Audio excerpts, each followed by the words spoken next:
Today we'll focus on our crystal structure prediction platform. And to give you more insight into our solid state service models, for example, under the wet lab category, we offer solid form screening and selection services. For example, polymorph screening, salt screening, co-crystal screening, amorphous solid dispersion studies, crystallization, process development, and scale up from gram to kilogram level.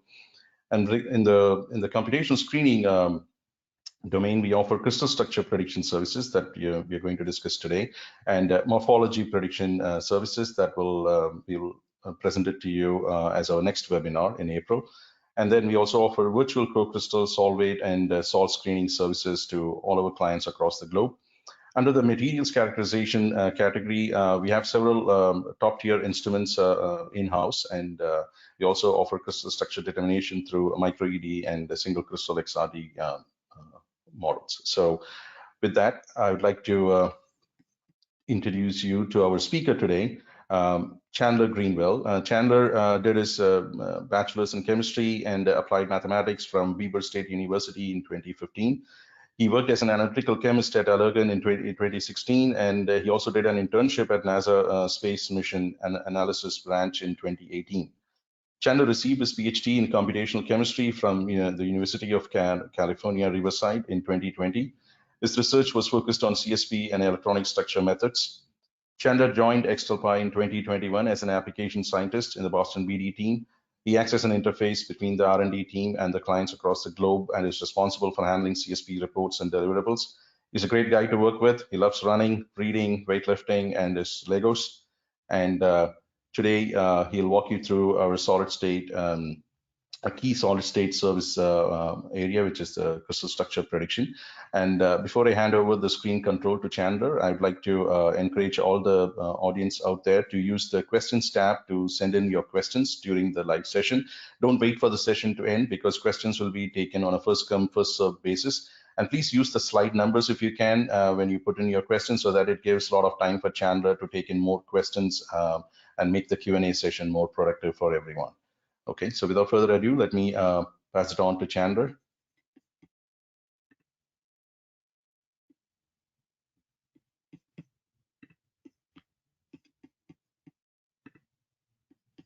So just a minute. Okay, over to you, Chandler. Thanks, Shiva. So yeah, thank you, Shiva, for the introduction, and thanks everybody for attending today. So I'm excited to talk about my favorite topic, which is crystal structure prediction. So yeah, today I'm going to go over XtalPi's crystal structure prediction platform and our capabilities.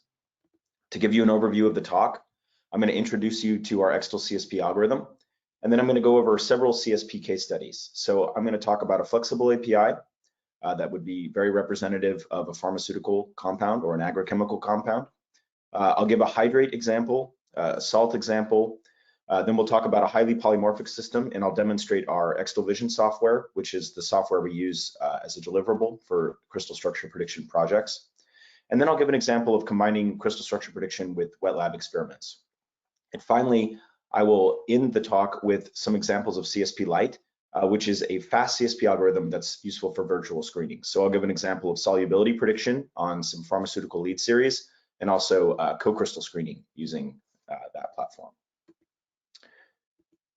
So first, I want to go over a couple of key features of the XTAL CSP algorithm. So we use a decision tree and method group strategy to select the most appropriate strategies for each tier of the CSP algorithm. We also use hierarchical ranking and AI corrections. This allows us to improve energy correlation between adjacent tiers. And then we have flexible scheduling of our cloud computing platform. This allows us to adapt agile computing strategies. We can use multiple vendors. We've optimized our compiler for different types of CPUs and computing environments. So to give you an overview of the CSP algorithm, this is the decision tree that I alluded to in the previous slide. And then this is an overview, a linear overview of the algorithm itself. So crystal structure prediction always starts with a 2D diagram of the molecule or a SMILE string. That's the only input you need for CSP. We train a tailor-made force field, which is essentially an energy function for the molecule. We use that for crystal searching and to generate a structure pool of millions or even billions of crystal structures. So the decision tree part of this involves the searching methods. So there's a number of optimization algorithms available, and we choose the optimization algorithm based on the project. So we might choose a different strategy for a highly symmetric API than for an organometallic compound, to give an example. So once you've generated a structure pool, again, this will contain millions and sometimes even billions of possible crystal structures. You need to eliminate the vast majority of those crystal structures because even the most highly polymorphic molecules only have a handful of experimental structures. So we want to find the most energetically stable structures to consider for the later stages. So the first step of this is an energy filter. So this energy filter involves several different ways of calculating the lattice energy. So the first and most obvious way to do that is to take the force field level lattice energy that you've used to optimize these crystal structures. Then we also validate that with semi-empirical methods, so density functional theory type binding. And then you can compare the force field lattice energies to the DFTB energies. And if they are well correlated, then you can be reasonably sure that you have good selection of low energy structures. If they're not well correlated, you can use machine learning in order to correct the force field energies up to the level of DFTB, and then you can make your selections. The next step, this energy filter allows you to eliminate the vast majority of structures. You get rid of structures that are predicted to be high energy by both the force field level and the semi-empirical level. And then you can move to the clustering phase. So here we use different clustering algorithms to eliminate redundant structures, and also some machine learning models that allow us to identify structures that are similar but may not appear similar at a first glance. So using these two steps, the energy filter and clustering, you reduce the structure pool from millions or billions of structures down to just a few thousand structures. And those structures you can optimize using quantum mechanics. So we use density functional theory with the dispersion correction. This allows us to optimize a few thousand structures, and then we can generate an energy landscape. So the energy landscape is the key deliverable for crystal structure prediction. It's a plot of the relative lattice energy of the crystal structures versus their density on the x-axis.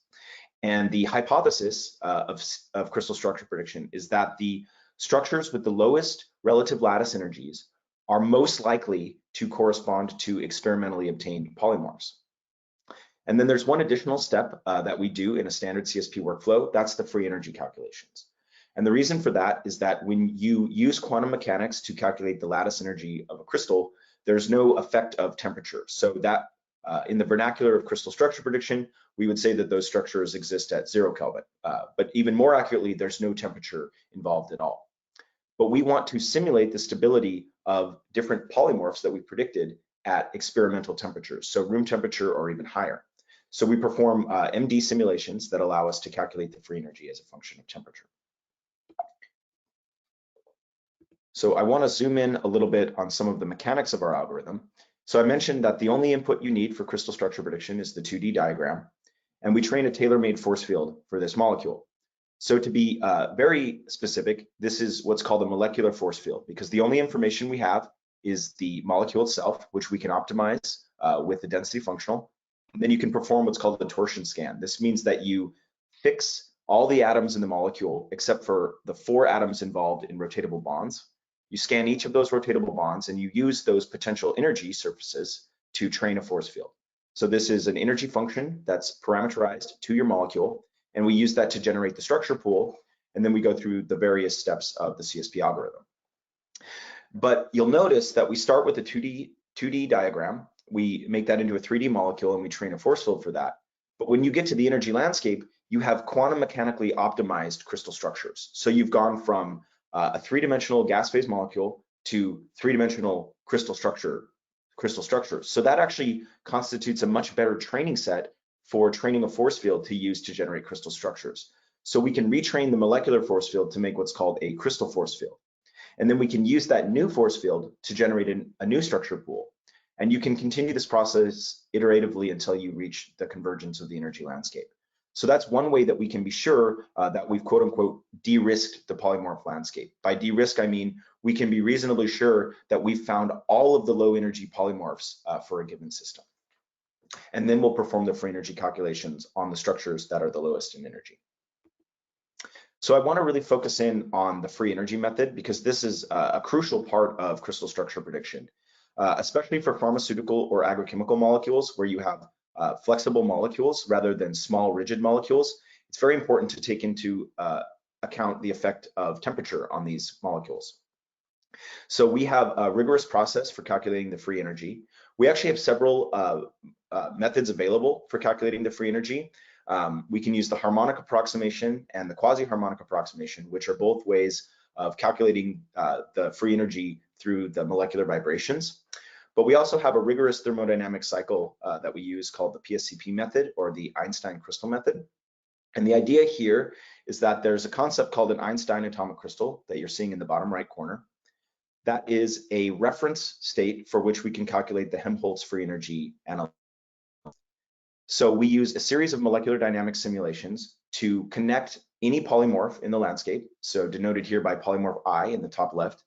We can connect that to the Einstein crystal state through a series of MD simulations. So the first step is restraining the heavy atoms. Then you remove any intermolecular interactions. Then you remove the dihedral potentials. And then you restrain hydrogens. Then you restrain all the atoms. And then you remove the bond, the angle, and the improper potentials. So the Einstein crystal is essentially the atoms tethered to their unit cell position without any interactions. And as I mentioned, this is a reference state for which you can calculate the Helmholtz free energy. So you've essentially connected your polymorph to this Einstein state, and the difference of that is the Helmholtz free energy. So then we can use a volume correction that you're seeing in the bottom left corner, and that gives you the Gibbs free energy, which is the property that we're interested in. Now, that demonstrates how to get the Gibbs free energy for any given polymorph, but you can repeat this process for multiple polymorphs in the landscape. You then can take the difference between the relative Gibbs free energies for any two polymorphs, and you can plot that, and you'll get the relative free energy as a function of temperature for a handful of polymorphs in the landscape. So this is a very rigorous method. What you gain from the PSCP method that you don't necessarily get from the QHA method is the entropy contribution due to large flexible molecules, which is not so important for rigid molecules, but is definitely important as you start to get above 5 or 6 rotatable bonds. So it's essentially crucial for pharmaceutical crystals. So when you're performing crystal structure prediction as a service, it's important to be able to tell a client when you will deliver the project. So we have 3 different cases. We have regular cases, which take about 4 weeks to generate the crystal structure prediction landscape. We have hard cases where it takes about 6 weeks, and we have extreme cases where it takes about 8 weeks. So when you give us the 2D diagram of the molecule, we can perform an initial assessment on that molecule, and we can tell you exactly which case your molecule falls into. So we do that using a handful of variables. The first is the degrees of freedom, which correlates roughly to the Z prime of the crystal. So if you're not familiar with the term Z prime, what that means is you have, if you have a Z prime of 1, it means you have a single unique conformation of the molecule in the asymmetric unit cells of the crystal. So you're only seeing one conformation repeated infinitely in the asymmetric unit cells. Contrast that with the Z prime 2 crystal. That means that you have 2 unique conformations. So you can imagine how the complexity increases because you now have to consider 2 unique conformations of the molecule packed within a unit cell rather than 1. We also consider the number of isomers and the number of protonation sites. And crucially, we also consider the number of rotatable bonds. So the density functional theory calculations that you use to optimize crystal structures, they scale exponentially with the number of rotatable bonds. So as a molecule gets more flexible, your calculations that are used to rank the structures increase exponentially. That's a crucial bottleneck in crystal structure prediction. So based on these 4 variables, we can classify any molecule with 28 degrees of freedom or less as a regular case. And again, the CSP landscape will take about 4 weeks. If it has DOF between 28 and 36, that would be a hard case. It would take about 6 weeks. And anything with DOF greater than 36 would be an extreme case. To give you an example of where the commercial limits are right now, we routinely perform crystal structure prediction on cases with DOF about 55. So those are very extreme cases. They're common, and we can reliably produce the crystal structure prediction energy landscape and verify all of the polymorphs in about 8 weeks, even for those very extreme cases. So one of the keys to performing crystal structure prediction commercially is reliability. So you need to be able to guarantee timelines, and you also need to be able to perform any crystal structure prediction cases that you're given. So a key to that is implementation of the algorithm on the cloud. So very early on, XtalPi implemented not only our crystal structure prediction, but also our drug discovery tools on the cloud. And there's a number of benefits you get from cloud computing. So one is the agile scheduling strategies. So this allows you to overcome certain regional restrictions, and crucially, it can benefit the IP protection, right? So you can choose the computing center. If there's any issues of data storage or anything like that, you can select data centers anywhere that you want in the world where there's a computing center. The most obvious benefit of cloud computing, of course, is the parallel capabilities. So CSP lends itself to massive parallelization, right? Both the structure searching stage, the optimization stage, and structure re-ranking stages are all massively parallel. So we can assemble up to 1 million cores in an hour, and that allows us to reliably produce the energy landscape plus the free energy results for any of the 3 case categories that you saw in 6 to 10 weeks. Also, there's a section here on compiling optimization. So we've optimized the code for different computing environments, and that allows us to select the most appropriate tasks based on the cluster that we're using. And there are multiple vendors available, right? There's lots of ways to get the work done. You can work with Amazon Web Services, which we've been doing since 2014. You can also work with Tencent Cloud, Google Cloud, or even other cloud computing platforms.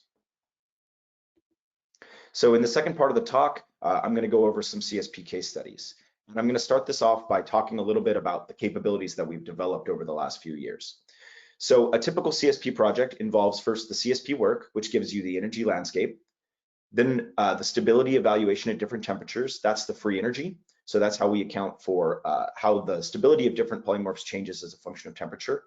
And we can also perform some crystal propensity analysis. So this is a post-CSP analysis where we can look at some of the kinetic factors and things like that in order to determine why certain polymorphs may not be observed even if they're low energy.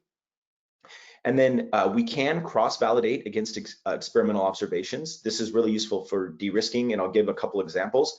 It's not necessary to cross-validate against experimental observations. So crystal structure prediction is done blindly. You don't know the crystal structures when you perform the project, but it's certainly useful to do experimental cross-validation because you can learn a lot at the molecular level about different crystal structures. In terms of project success, we validate our algorithm on more than 70 experimental forms per year. So this means that we perform the CSP work and we find the experimental structures. We've de-risked over 300 systems since 2018 to give you an idea of how many projects we've performed, and we can guarantee quick turnaround. So 4 to 8 weeks to provide the energy landscape, depending on if it's a regular, hard, or extreme case, and then 2 more weeks to deliver the free energy analysis. So the first example I'm going to give you is remdesivir, which of course is an antiviral compound of some interest recently in the last couple of years because of the COVID-19 pandemic.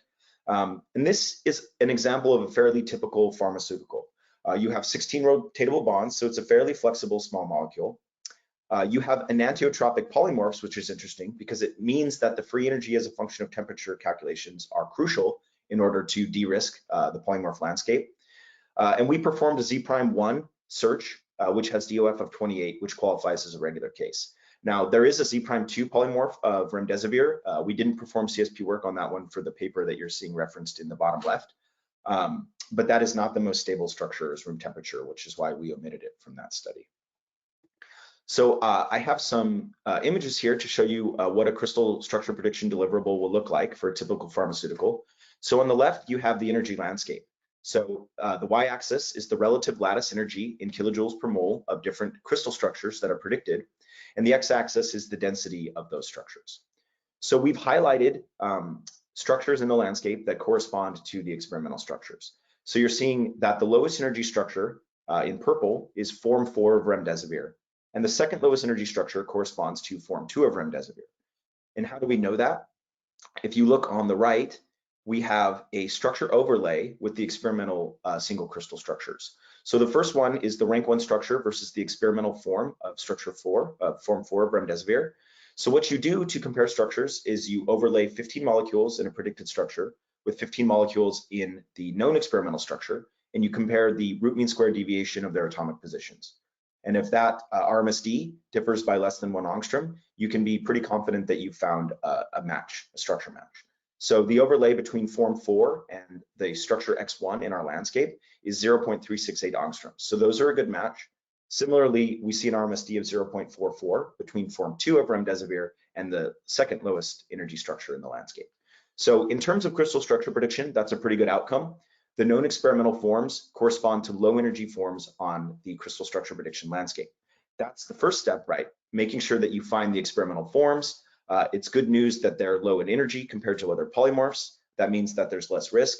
The bad news here is that we know from the literature that form 2 is actually a more stable crystal structure than form 4 at high temperature. But the energy landscape is telling us that form 4 is about 5 kilojoules per mole more stable at 0 Kelvin, which is a significant energy difference. So we perform free energy calculations on a handful of the structures from this landscape. And I think the result is pretty interesting. So what we see is that as you increase the temperature, that's on the x-axis there, we're going from 0 to 400 Kelvin, taking structure X1, which is form 4 of remdesivir as the reference, we see form 2 of remdesivir stabilizing as a function of temperature. And around 300 Kelvin, we actually see form 2 become more stable as a function of temperature. And if you look on the right, this is a single temperature a snapshot from the landscape on the left. You're seeing it only at 300 Kelvin, and you can see the purple dot, structure X2, that's form 2 of remdesivir. It's become more stable than form 4 at high temperatures and continues to stabilize as temperature increases. So this result is in good agreement with experiment, where we know form 2 is more stable than form 4. So you can see that the free energy calculations are actually necessary in order to validate the CSP work against the experimental observations. The second example I want to give you is an interesting molecule. So this is dapagliflozin. What's interesting is this molecule was formulated as a solvate, which is not terribly common. But this is also a monohydrate system. So a question we often get is, can you do multi-component crystals? And the answer is absolutely yes. So here's an example of a 3-component crystal where you have the API molecule, 1 molecule of the propylene glycol solvent, and 1 molecule of water, all in the unit cell. So I've given you the case complexity here. So even though this is a less flexible molecule than remdesivir, because you have 3 different molecules in the asymmetric unit cell, this is actually a hard case. Even for Z prime equals 1. So we have 13 total rotatable bonds. And let's take a look at the CSP results for this one. So in this one, we have the 0 Kelvin energy landscape, and then we have an XRPD comparison against the experimental form. So for any CSP structure, you can calculate, you have the crystal structure that you predicted, you can also calculate an XRPD pattern from that structure. So oftentimes, it's not possible to obtain a solid crystal structure for a molecule for various reasons, right? You can't obtain a single crystal, or maybe it's poorly crystalline, but it's very common to have an XRPD pattern. So that often serves as the identifying piece of information for identifying crystal structures in the landscape. So this is a good example of CSP. This is what you would want to see, provided your molecule has good properties, is that the known experimental form corresponds to the lowest energy predicted structure. Now, that's not always the case. Sometimes the known experimental structure is metastable at 0 Kelvin. Sometimes even after you apply temperature corrections, you'll still see that it's fairly metastable compared to some possible forms. But this is not that case. In this case, the dapagliflozin known experimental structure is the lowest energy one, and we can verify that by XRPD comparison. So if you notice the red XRPD pattern, that corresponds to a refined X1. So that means that the calculated XRPD pattern is obtained from the 0 Kelvin structure, but the experimental XRPD is often obtained at temperature, right? Usually room temperature. So you can perform a Reinfeld refinement between the theoretical pattern and the experimental pattern in order to account for the temperature difference between the two. So that's something we do routinely, and that can be useful for making XRPD comparisons. So the next molecule I've got here is called osimertinib. It is a mesylate salt. So another very common question we get is, can you perform CSP on salts? And again, the answer is absolutely. We do a lot of salt systems, and we've done many salt systems over the years. Now, salts are more difficult. The reason is because they have a more complicated electronic environment. Well, there's 2 reasons really. One, salts are by definition a multi-component crystal, right? You have a counter ion and the API. And then you have a non-neutral API. Another non-neutral system that we handle periodically are Zwitter ions, where you don't have a counter ion, but you still have a non-neutral API. We can deal with these systems, and we do routinely, and we have a high rate of success for salt systems. So this is a mesylate salt. We have 11 rotatable bonds total, and we did a Z'1 search. And you can see that the DOF here is just above the threshold for a regular to hard case. So this one would qualify as a hard case. Again, we see the nice scenario here where the Z'1 polymorph is found to be the lowest energy structure in the Z'1 landscape. So that's a good scenario if this is your potential experimental form that you want to nominate. You don't see that there's risk from other polymorphs, at least at 0 Kelvin, and we're able to identify the experimental form based on the XRPD pattern. Now, in the last two examples, I've given you the known experimental form corresponded to the lowest energy structure on the landscape. That's not always the case. I'm going to give you a nice example of when things are a little more complicated. So this is a pretty typical looking molecule, but this molecule is pretty infamous in the crystal structure prediction community. This is a molecule from the 6th blind test of crystal structure prediction. It's known as molecule 23. So if you're not familiar with the blind test of crystal structure prediction, it's a competition that's held every few years where different research groups and companies are given 2D diagrams of molecules, and these molecules have no published crystal structures.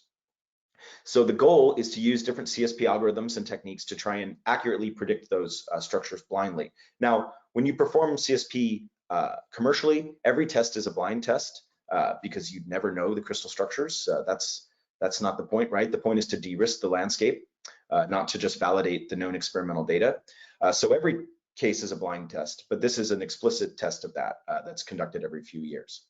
So molecule 23 is famous because it has both Z'1 and 2 polymorphs, but it has 5 known polymorphs, and those polymorphs have a complicated enantiotropic relationship.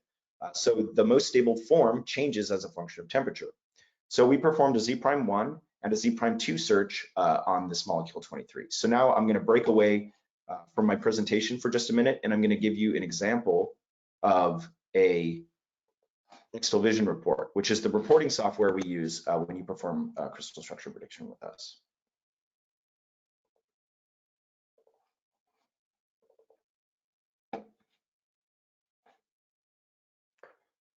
Excuse me for just 1 second while I wait for it to load. All right. So what you're seeing now is an example of an XtalVision report. So as I said, this is the software that we present our crystal structure prediction results in. So if you do a CSP case with us, we'll give you the download for the software, and then you can view the results of the CSP work through this report. So the first tab is a basic information tab. This is essentially a scope of work for the CSP. So you can see we performed a Z'1 and 2 search, and we found 71 crystal structures with a lattice energy of 5 kilojoules per mole or less. So that's pretty significant. 5 kilojoules per mole is a pretty small energy window, and 71 structures is a lot of structures to appear in that window, which means there's lots of ways for this molecule to pack in low energy conformations, which is probably why it has 5 known polymorphs, right? There's lots of low energy ways for this molecule to pack, but there's even more theoretical ways for it to do so. And then we have some identifying information. Some of that is just structural information. Some of it's variables that are relevant to the CSP work. For example, the rotatable bonds is important, but also things like chiral centers, flexible rings, and pyramidal nitrogens. Those are all variables that can increase the complexity of CSP work.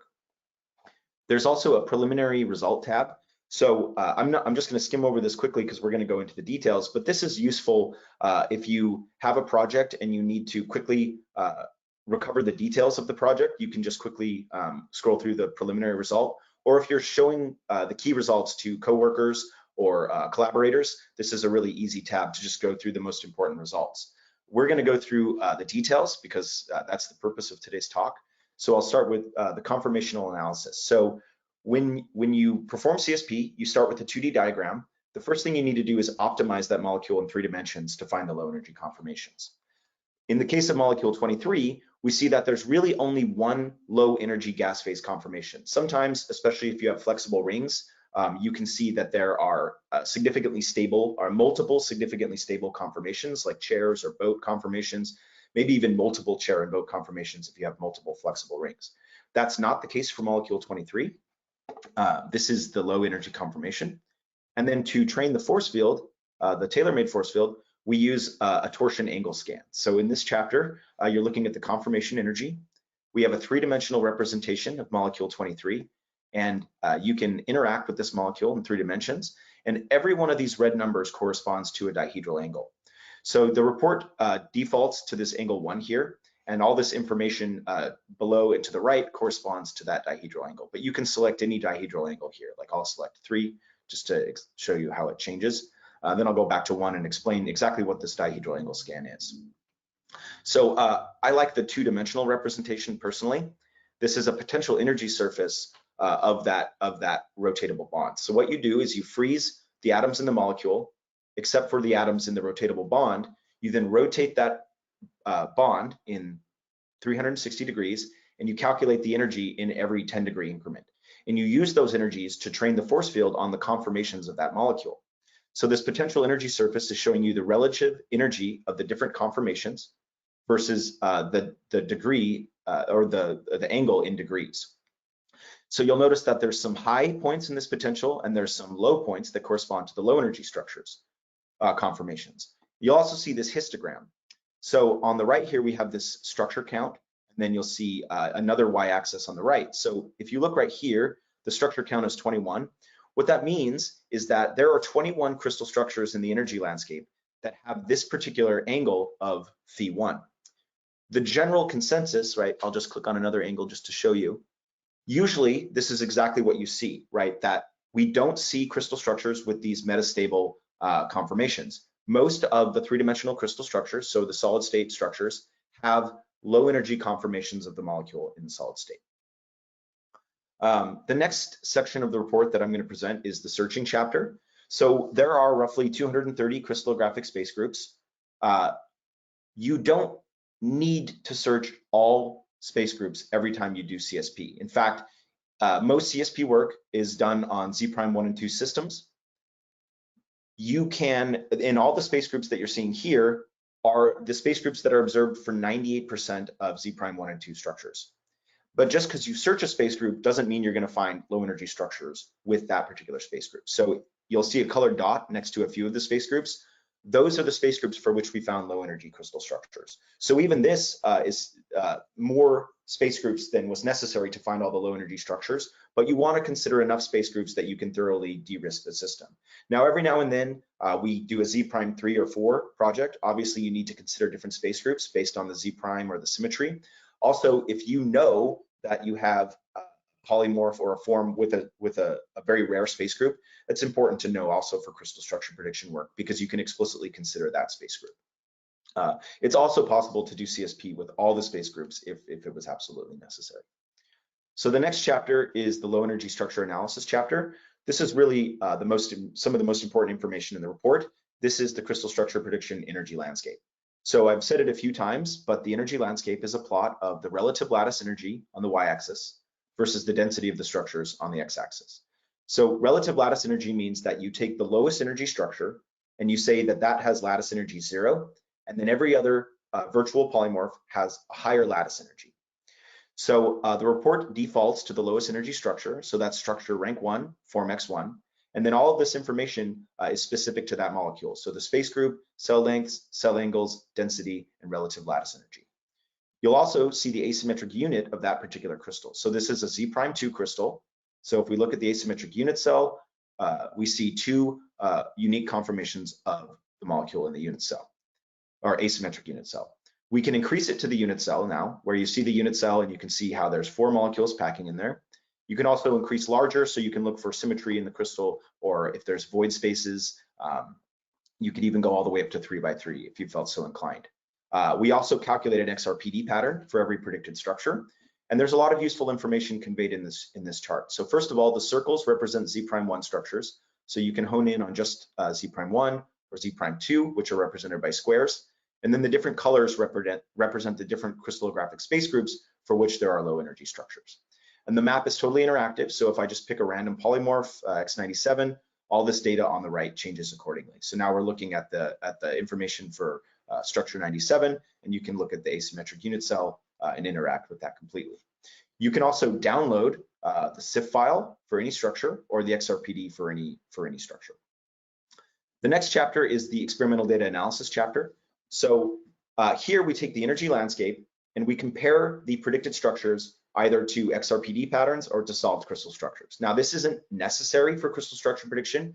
You could take the low energy landscape and that could be your final deliverable. But usually we want to do some temperature corrections. And also it's useful to analyze the experimental structures in the context of the CSP landscape.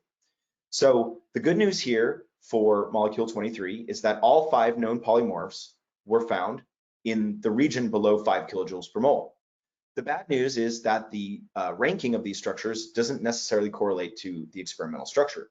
So we actually know that at low temperature, form C right here is the lowest energy known polymorph, and that at high temperatures, form D is the most stable form. So the next step in the project is to calculate the free energy, but there's several other analyses that you need to perform as well. So first of all, I haven't been totally honest with you throughout this report when I'm referring to the CSP landscape as a 0 Kelvin landscape. 0 Kelvin is actually not totally accurate because there's actually no temperature effect at all. We know at 0 Kelvin crystals are still vibrating, so there's a contribution to the energy called a 0 point energy contribution.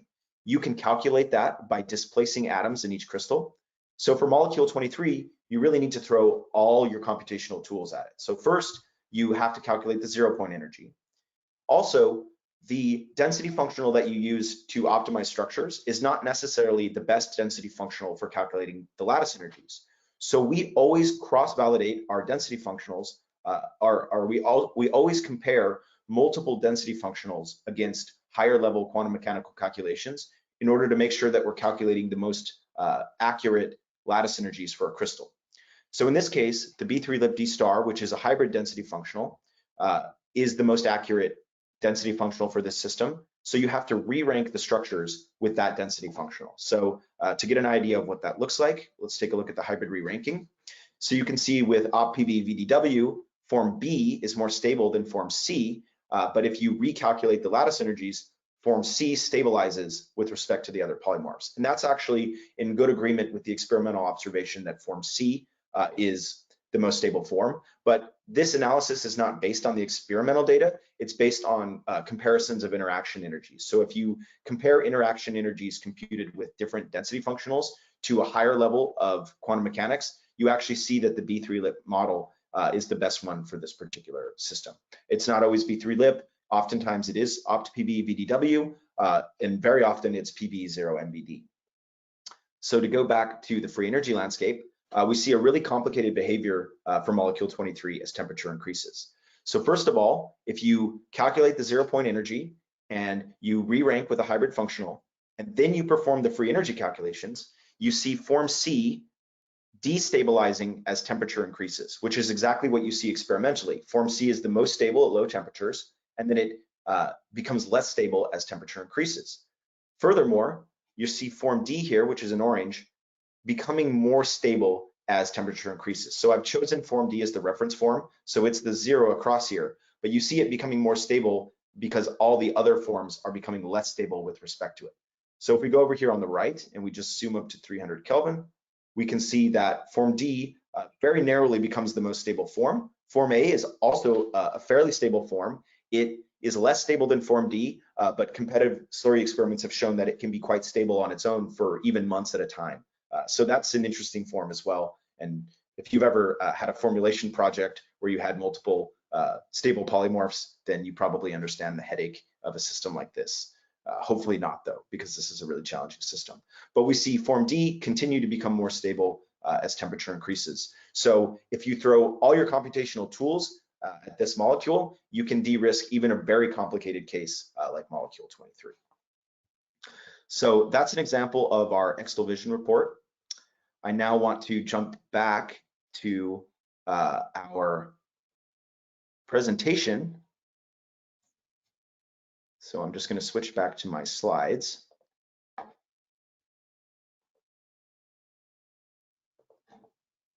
All right, hopefully you're seeing my slides again, right where we left off at molecule 23. I'm now going to give an example of combining crystal structure prediction with a polymorph screen. So this is the typical example, right? Usually you're performing screening experiments while we're performing crystal structure prediction, or we have a wet lab as well. So sometimes we're performing both tasks simultaneously. But this is the information that you obtain from a polymorph screen. You find different hydrates, solvates, and anhydrous free base forms. And then you perform some slurry experiments to try and figure out which one is the most stable. But even if you perform thorough experiments, there's still a number of forms, there's still a number of questions that are going to be on your mind. First of all, did you get the pure form? Which experimental form is most stable? But more crucially, have we found the most stable form? And the question that will always be nagging at you throughout the course of a work is, do we need to do more experiments? So I think this example really highlights how crystal structure prediction can help you answer these problems. So in the screening work, there were a number of hydrates and solvates, but form 2, which is an anhydrous free base form, is the most stable form altogether. Even the other anhydrous forms, form 5 and form 4, will convert to form 2. But what you don't know, although you know that form 2 is the most stable form that you've obtained, what you don't know is if you're going to see a more stable form pop up later on, maybe during process or maybe during reformulation. You can never really know the answer to that question based on experiments alone, because you don't know if there's some combination of crystallization variables that you haven't tried. But that's the exact question that crystal structure prediction can give you an answer to. So we perform the 0 Kelvin search here. The good news is we find all 3 known anhydrous free base forms. The bad news is that there are a couple of other polymorphs here that look to be fairly stable, and form 2 is not the most stable form at 0 Kelvin. But we've seen this example before. Once you apply the free energy calculations, we see form 2 become the most stable of the known experimental forms. But crucially, it becomes the most stable form altogether. There are no virtual polymorphs that are more stable than form 2. So you get the answer to these questions. Specifically, which experimental form is most stable? From experiment and CSP, it looks to be form 2, but also have we found the most stable form? And the CSP data, at least for Z prime 1 and 2 in this case, validates that you have. There is no hypothetical polymorph more stable than form 2. So then to the crucial question of, do we need to do more experiments?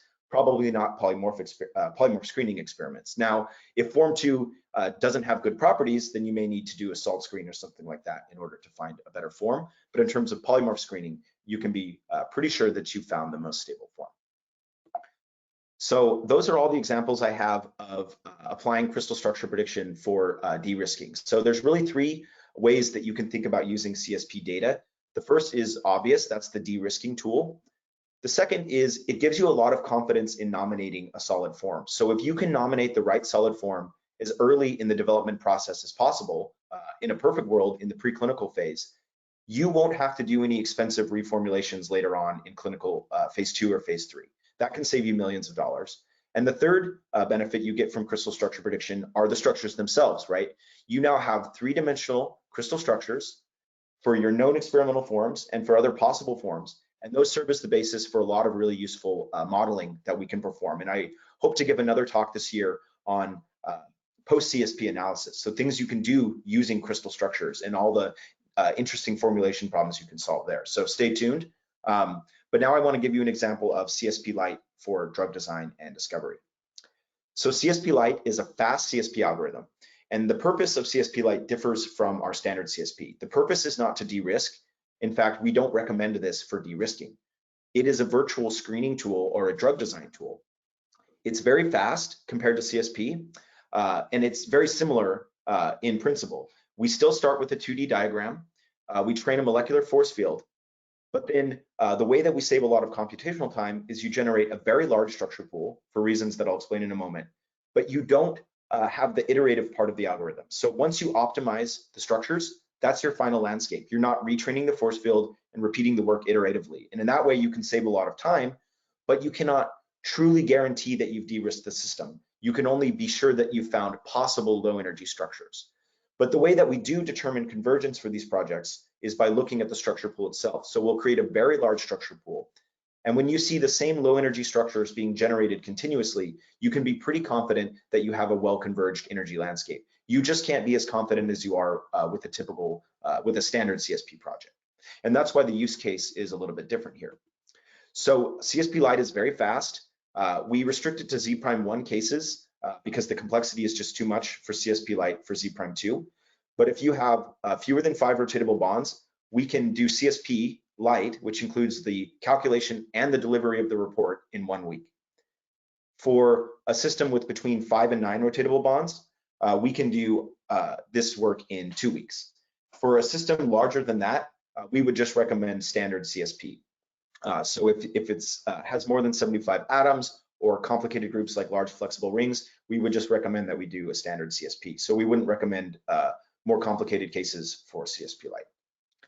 So to give you some examples, first I'll give an example of guiding pore solubility improvement, right? So right now, the lead optimization stage involves synthesis of molecules. You test their properties like biological AMDET properties, and then if those don't look good, you propose modifications to the lead compounds, right?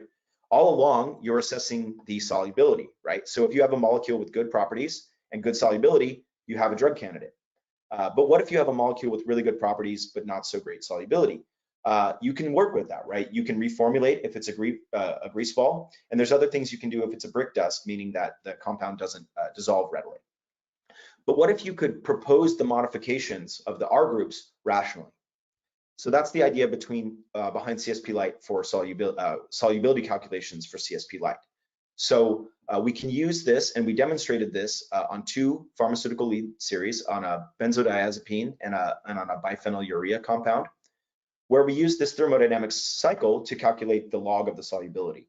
So we get the delta G estimated as the delta H of sublimation from CSP Lite. So you take the different R group modifications of the lead, you perform CSP Lite, you take the lowest energy crystal structure, and you calculate its delta G.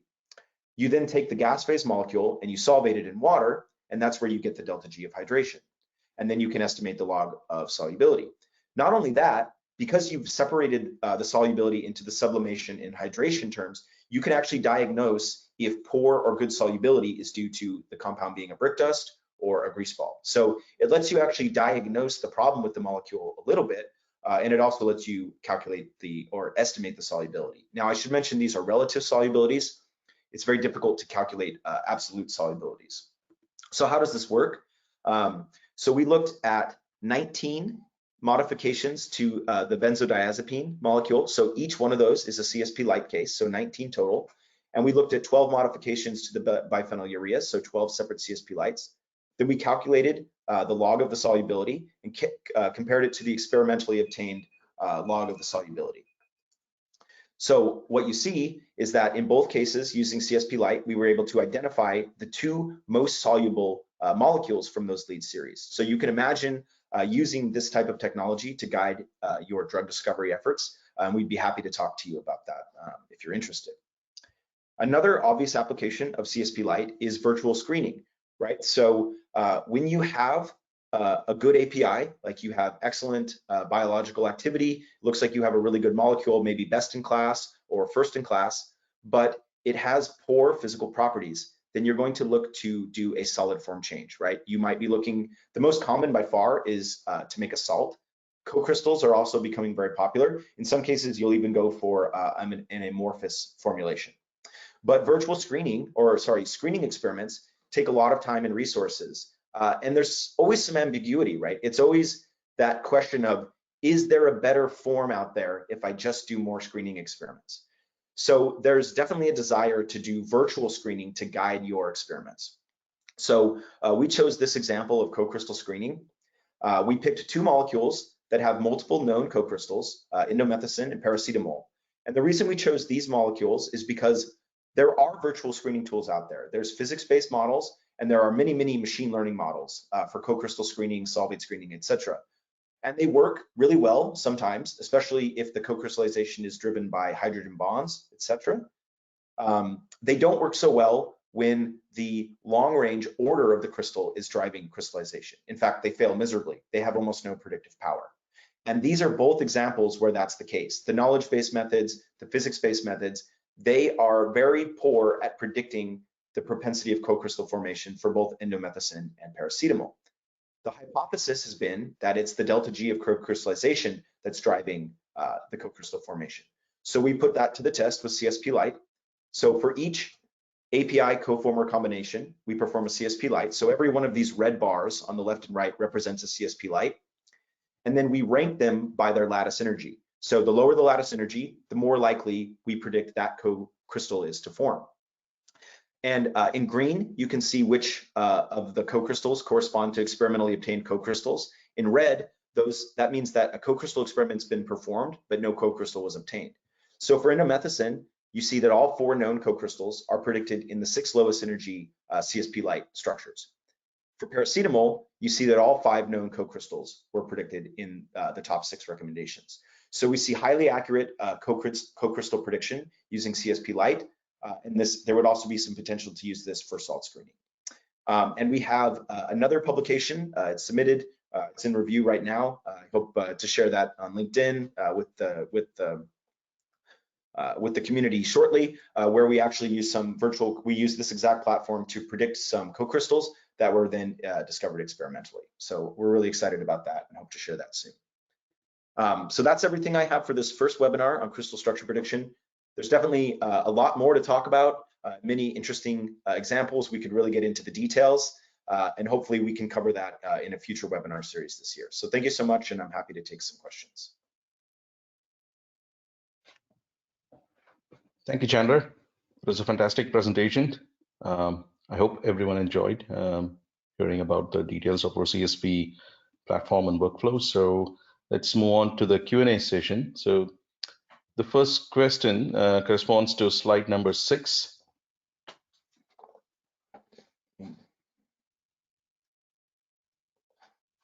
Get to slide number 6 here.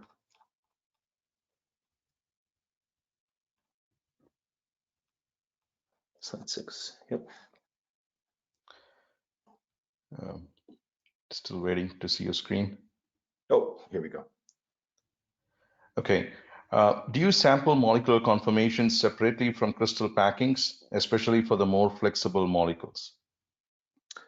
Yeah, definitely. So that's the first step, both in the force field training, but also if you remember when I showed the example of XtalVision, I was talking about how for molecule 23, there's really only one low energy conformation that you need to consider, but that's not always the case.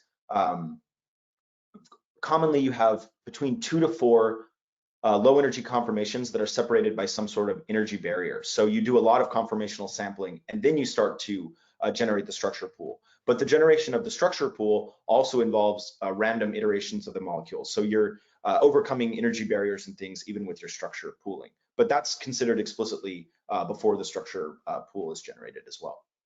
And for some molecules, like let's say you have a flexible ring, like a macrocycle, there can be many low energy conformations that you need to consider explicitly. So that's done as well. Depending on the system, we definitely do a very intense conformational search before even generating structures. Okay, great. Next question corresponds to slide number 14. Let me jump ahead. I think this is the remdesivir slide. Okay. Right, yeah. So do you start with known molecular conformations of remdesivir for this case, or do you start with the 2D diagrams? Right, so, okay, so in the case of a molecule like remdesivir, right, obviously we're performing the crystal structure prediction work retrospectively because this is not a brand new molecule in development, it's a molecule that's known. But for this study, no, we didn't start with the known molecular conformations. So the goal of this study, so the paper that this came from is referenced down here. There were 2 goals to this study. One, there were no solved crystal structures for remdesivir at the time for form 2, form 4, or form 1, which is a Z'2 polymorph. So we actually, the purpose of the study was to demonstrate the power of combining wet lab and CSP. So we used our microED platform to solve those 2 structures. So on the next slide here, these 2 crystal structures were actually solved by our wet lab scientist using microED. Those structures were not known previously, and another publication came out almost at the exact same time using SCXRD. So it's interesting that those 2 studies were published about the same time, right? Great minds think alike, I guess. But the purpose was not to just see if we could do the CSP with the known conformations. We wanted to consider all of the known conformations, right? So we don't even for a retrospective study like this, you may know the conformations, but we don't want to bias the CSP with those conformations because we want to find all the possible low energy structures, right? It would be interesting if there were virtual polymorphs that were predicted to be more stable than the known forms. And you wouldn't get that necessarily if you bias the search in any way. Great. And also, if I may add here, the time taken to get those two crystal structures through microED was only 5 days, so less than a week. So it's something just wanted to inform the audience about. Okay, so the next question is, I don't have the slide number here, but it corresponds to compound 23. So the question is, what is the guarantee behind using hybrid re-ranking? I mean, is the re-ranking obtained after that approach is correct? And are there many, I mean, yeah, they say that there are many options for hybrid functionals too. So what does the supercell column mean in the example case of molecule 23? Oh, okay, great question. And I don't think I actually explained that when I was showing the ExoVision report.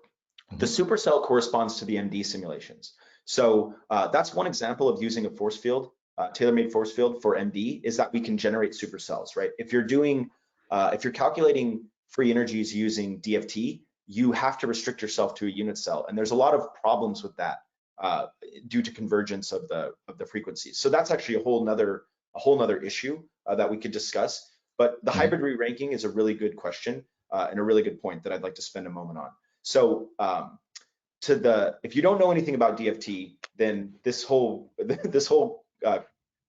discussion is pretty, might seem kind of strange, but in the world of DFT, there are literally hundreds of functionals that you can choose from, and they've all been parameterized for various reasons.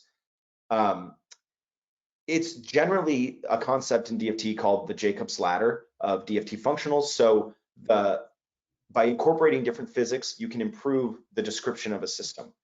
In a perfect world, you would use the best DFT functional for everything, right? But those are called double hybrid functionals.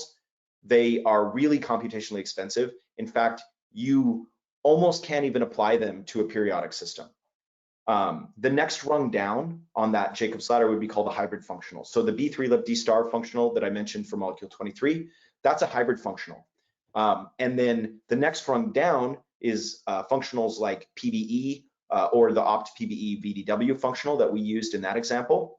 Those functionals, they're still expensive. The DFTD optimizations are a huge bottleneck in CSP. Those calculations are still expensive, but they're just on the threshold of what you can use for thousands of structures. If you go up to the next level, hybrid functionals, you really can only calculate energies at the hybrid functional level on periodic systems like these molecular crystals or pharmaceutical molecular crystals. They're just too expensive computationally to perform optimizations. So what we've done is developed a method called MP2 benchmarking. MP2 is another quantum mechanical method. It's not perfect either, but it's generally well accepted for benchmarking. And we can compare different hybrid functionals against MP2 benchmarks, so different dimer interactions and different monomer interactions. And then we can compare those same interactions at the DFT level to the MP2. So we'll usually look at 3 or 4 different hybrid functionals and also the opt-PBE BDW functional. And then we'll pick the one that has the best correlation to that MP2 level of theory. And that's how we select the best functionals. So because there are hundreds of DFT functionals out there, there's no way to find the truly best functional for any given system. But we can take systems that have been tested on hundreds of CSP cases and pick the best functional out of those to rank the system. So you can get a very reliable relative lattice energy ranking for your system. Okay. And we consider that for all CSP cases. Great. The next question is it possible that a hydrate or a salt form is more stable than a free base form? In that case, do you recommend doing a routine screen in every CSP project for other forms? Yeah, so definitely hydrated forms or salt forms can be more stable than the free base form. That's why experiments are useful, right? But and I'm not a formulation scientist, right? I'm a computational chemist, but based on the work that we've done with people and the questions that are asked and the problems we're asked to solve, stability is one of the biggest driving factors, right? You want to pick a thermodynamically stable form. So if you want to go with a salt, you want a stable salt. If you're going to go with a free base, you want a stable free base form, right? You very rarely want to pick a metastable form for development. Sometimes you have no choice, but it's not the first choice of any formulators or solid state teams. But stability is not the only factor, right? So you might have a stable hydrate, stable salt, and a stable free base if you're lucky. At which point you might be selecting based purely on physical properties, probably solubility and maybe biological activity, right? There's many reasons why you might want to pick a form, right? In a perfect world, you would want your molecule to have all the perfect properties, but you have to take the considerations of a project into consideration, right? But the long and short of your question is, yeah, it's possible for a salt or a hydrate to be more stable. In fact, it's very often possible. And hydrates and free base forms, generally the lattice energies can be compared to each other at 0 Kelvin. So you can subtract water molecules out of the unit cell and do a comparison. There's also some really nice work by Eric Dybeck. He'll be giving a talk in another webinar series that we're giving. He's an expert on MD simulations and phase boundaries. He's come up with a beautiful method for comparing phase diagrams of hydrates and free base forms. And that's theoretically possible for, say, salts and free bases, although it's a little more complicated, probably still in development. But yeah, you can, yes, they can be more stable, and there are some computational tools available for us to try and compare the relative stabilities, especially of hydrates and free base forms. Okay, great. Time for a few more questions. So the next question is, in your demo of the XtalVision report, is there any option to look at hydrogen bonding patterns or packing groups? And were you able to offer any insight from those packing features or hydrogen bonding interactions to your clients, which they haven't considered before, or even for your experimental validation part? Yeah, that's a really astute observation. And the answer is yes. So in the energy landscape chapter of XtalVision, we have a structure, a similar structure group section and a hydrogen bond section. So we will look at all of the low energy structures. And if there are structures that are unique but similarly packed, we will cluster them for you. So you can go to that tab and look at those structures. And similar for hydrogen bonds, we can do that as well. I apologize for not pulling up the report. I'm not 100% sure that those sections are in the Molecule 23 report because it's a demo report, but those would absolutely be in a commercial report. And if you're the one asking this question, we'd be happy to set up a time to talk with you to show you those features. Those are really useful for assessing a landscape. And we can learn a lot from that, right? Oftentimes, a client for CSP is very involved in the project as well. So oftentimes they point out patterns from those groups that we didn't even notice, but we provide them and we can learn an awful lot from them. Okay. Yes. And are your force fields transferable? Because it looks like you have very accurate force fields for CSP. So as a client, would we be able to make use of it for other post analysis and to work with other softwares?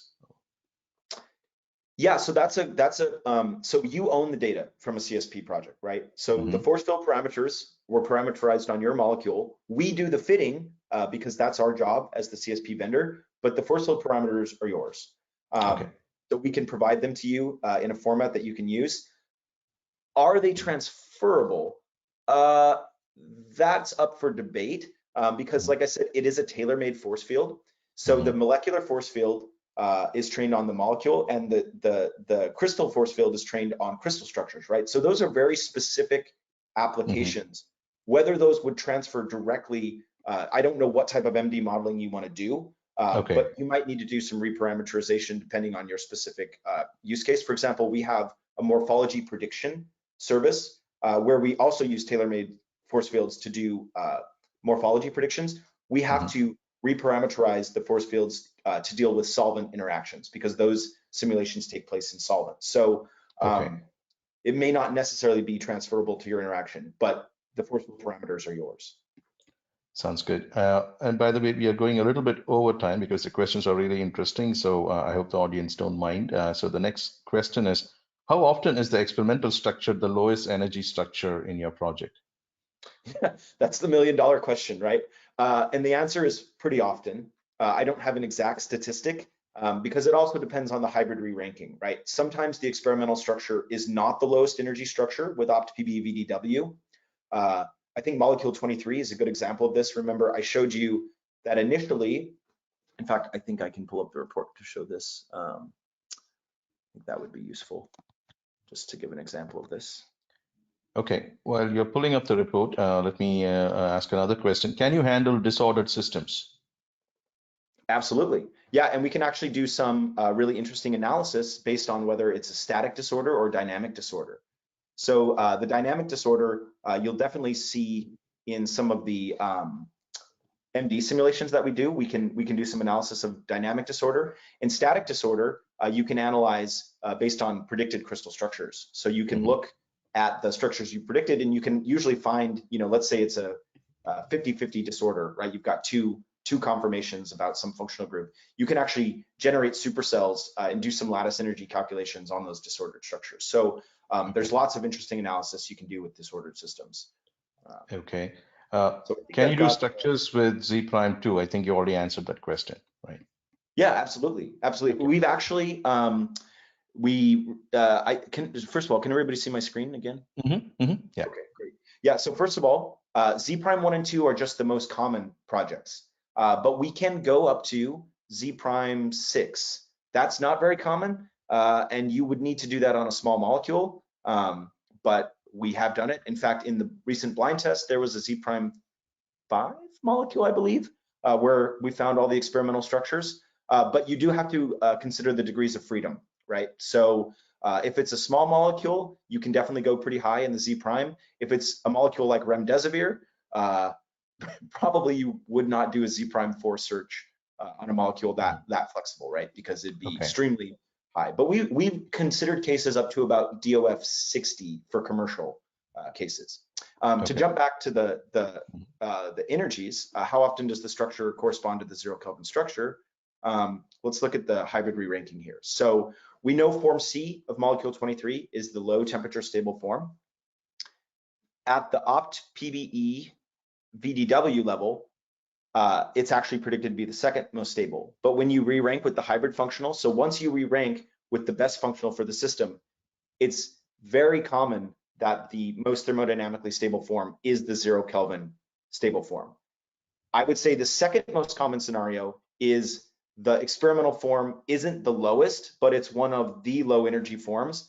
And then when we apply the free energy, you see that form stabilize the most. Those are the two most common scenarios. So most often, the thermodynamically stable form is the most stable. Then the third classification, sometimes the thermodynamically stable form, even after free energies, is not the most stable form. And that's really the more risky scenario from your standpoint, right? That's where you might want to consider reformulation or more polymorph screening experiments. Another scenario is where we do accurately predict the thermodynamically stable form to be the most stable form. But later on, as the client does more polymorph screening, they'll inform us that they found more polymorphs, which correspond to higher energy structures in the landscape. So those forms are not a risk to the selected form, but they do pop up and validate that the CSP work was even able to predict structures that weren't known at the time. That happens a lot too. Okay, great. So in the interest of time, we need to finish in the next minute or so. So time for some rapid fire questions. So what step of the CSP algorithm is most computationally expensive? It depends on the system. There are roughly 3 steps where computation can be a bottleneck, right? There's structure generation, there's the DFTD optimizations, and there's hybrid re-ranking, and it really depends on the system. Sometimes structure generation is the most computationally intense part.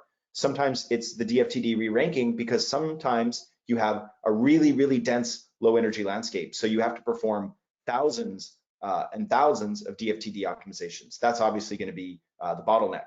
But if it's a fairly small molecule and the unit cells are fairly small, then the DFTD calculations might converge quickly. So maybe the hybrid re-ranking step is the bottleneck. It really depends on the system, the Z prime, and the complicated, the details of the system dictate that. Okay. Can you recommend ways to crystallize virtual polymorphs? Quick answer. No and yes. No, we cannot say, okay, these three structures can be crystallized. Yes, in that we can do some crystallization propensity analysis. So we can look at some solvated simulations of dimers, and we can predict which dimer pairs look like they might be extremely stable in solvents. Therefore, they might serve as the seed to the two-step nucleation and growth method.